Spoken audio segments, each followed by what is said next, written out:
자, 이제 뭐 헌재 탄핵 심판이 본격적으로 이제 시작이 될 텐데 어쨌든 윤석열 대통령 측도 비상계엄에 대해서 이제 정당성 확보에 이제 주력하는 그런 모습인데요. 그래서 이번에 준비한 주제는요. 12.3계엄의 정당성, 진실 혹은 거짓으로 저희가 정해봤습니다. 자, 어쨌든 윤석열 대통령 측에서는 김용현 전 장관이 포고령은 잘못 뺏겼다 뭐 이런 얘기를 하고 있고 김 전 장관 쪽은 전혀 아니다. 그리고 꼼꼼하게 또 대통령이 검토를 했다. 이렇게 이제 엇갈린 주장을 내놨어요. 이 부분에 대해서 제가 먼저 해야 될 것 같아요. 그것이 원래 우리의 토론 평화를 위해서. 예. 원래 저 비상계엄의 그 알파의 오메가는 포고령입니다. 이 포고령 안에 모든 것이 다 들어가 있어요. 네네. 그래서 포고령이 오르면 합리적인 설득력이 있으면 그 비상계엄은 적법 요건을 갖췄다고 보는 거고 포고령이 틀리면 그 비상계엄은 비상계엄이 네. 아니라 내란이 되는 겁니다. 그러니까 네네. 김용현 장관이 자기한테 책임을 넘기니까 그 얘기는 뭐냐. 이 비상계엄 내란의 수계 우두머리가 김용현이란 얘기예요. 책임 전가하는 얘기예요. 그러니까 김용현 입장에서는 이거 잘못하면 진짜로 극형을 받을 가능성이 있잖아요. 그러니까 아니 그건 다른 다 모르겠는데 그건 아닙니다. 그건 대통령께서 다 허가하신 거 아닙니까? 나는 균열, 두 사람 사이에 균열이 벌어진 거다. 이것은 그래서 그런 측면에서 탄핵 재판도 저는 2말 3초, 2월 말 3월 초면 빨리 진행이 될 것이다. 빨리 그리고 전원일치로 파면 결정을 내릴 가능성이 높다 이렇게 보는 거예요. 네. 자, 우선 포고령 문제. 나는 그 이 포고령을 보면 처음부터 아주 좀 웃긴다 그래서 왜 그런가 하면 거기에 전공의들 안 들어오면 처단한다는 조항까지 덧집을 걱정도 놨단 있었죠. 말이에요. 예. 이게 도대체 어느 놈 만든 포고령이냐. 과거의 비상계엄의 포고령도 제대로 못 읽어본 자가 아니냐. 그런데 전체적인 그 진술을 보면 그 포고령을 준비를 한 것은 김용현이 맞는 것 같아요. 맞는데 다만 이제 김용현은 쉽게 말하면 결재를 했다. 뭐 이 비슷한 취지의 얘기를 하는 것이고 문제는 그렇습니다. 이 전체적인 걸 보면 이게 윤석열 대통령 쪽에서 처음부터 이 비상계엄 자체를 아주 이 쉽게 말하면 우리 사회를 완전히 방향을 확 틀어버릴 생각으로 진짜 과거의 비상계엄 같은 그런 비상계엄으로 여기지 않은 게 아니냐. 아까 제가 말씀 본인은 이제 그런 얘기를 가볍게 한단 취급하는. 제 보기에는 그래요. 앞으로 이제 가는 김용현의 정은 또 1월 23일 날 아마 신문을 하는 걸로 아마 되어 있을 겁니다. 아니 근데 군 지휘관들 지금 이제 장성들이 이제 뭐 어쨌든 간에 일제히 윤석열 대통령이 이제 반하는 증언들을 하고 있는데 이거에 대해서 이제 윤석열 대통령 측 변호사들은 저 사람들이 이제 그 연금을 위해서 입을 맞추는 거 아니냐 이렇게 이제 얘기를 했는데요. 군인들은 제일 두려워하는 게 연금이 사라지는 거라고 그러답니다. 이건 뭐 제 추측이기 때문에 제가 감히 그저 팩트라고 말씀드리지 못합니다. 근데 그 진술 부분들이 다 임무라도 맡은 듯이 한 토막씩 이렇게 진술을 했습니다.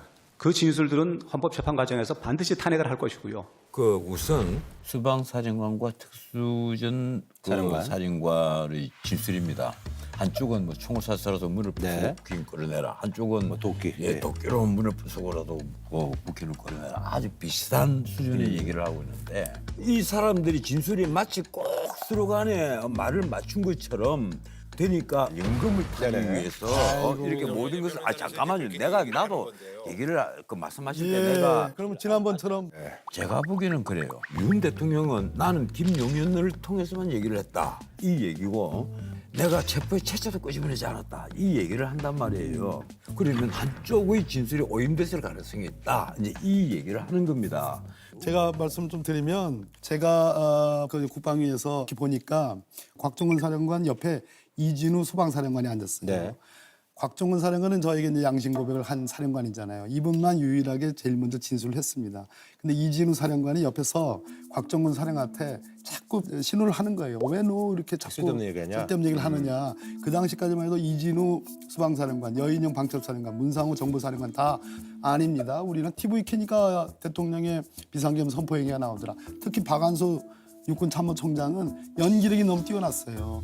계엄 사실을 언제 알았습니까? 예, 계엄 사실은 갑작스러운 지휘통역실을 이동하게 되었고 그때서 대통령께서 담화하시는 걸 보고 알았고 바로 이어지는 정군 지휘관 회의에서 명확하게 인지가 했습니다. 그러면 이 사람들이 지금 검찰에 가가지고 군 검찰에 가지고 다 분 거예요.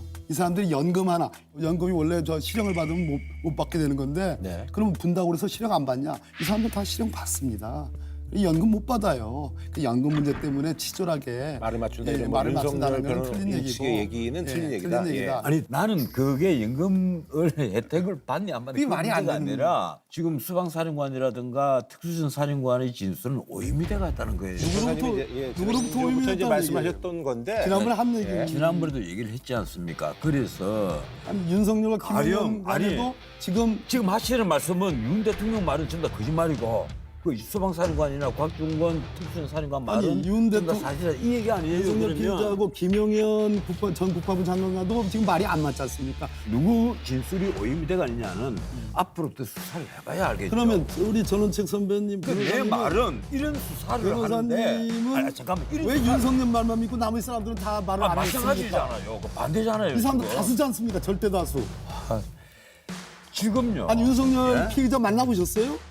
안 만나봐. 그럼 무조건 그렇게 믿는 거는 말이 안 되지 않습니까? 이 부분에 있어서는 뭐 어차피 이제 뭐 헌법재판소에서도 이제 이 부분에 그럼 있어서 그 이제 많은 첨예하게 이제 판사들의 다툴 판단이 거니 잘못된 이거 거죠. 저희가 한번 왜 또 수사권이 없는 공수처에서 나온 얘기들을 그 윤석열 피의자가 얘기하는 거죠. 수사권이 있는 지금 아직까지 수사권이 있는 데서는 수사를 하지도 못했어요. 아니 그러면 썰전이 나오실 게 아니라 윤석열의 변호인이 되셔야 되는 거죠. 말씀 그렇게 하시면 아니 안 지금까지 되죠. 왜 그렇게 하세요. 잘 윤석열 피의자의 계엄 적어도 비상계엄 아니, 말씀 하는 거는 그렇게 잘못됐다라는 입장을 변제해 오다가 왜 갑자기 이렇게 박봉 아무리 하지만 이게 너무 지나친 얘기입니다. 그런데 왜 일방적으로 윤석열 개인 한 사람만의 말만 진실이고 나머지 사령관과 김영현 장관의 말은 이런 방구도 좀 일고의 가치가 없는 것처럼 말씀하십니까?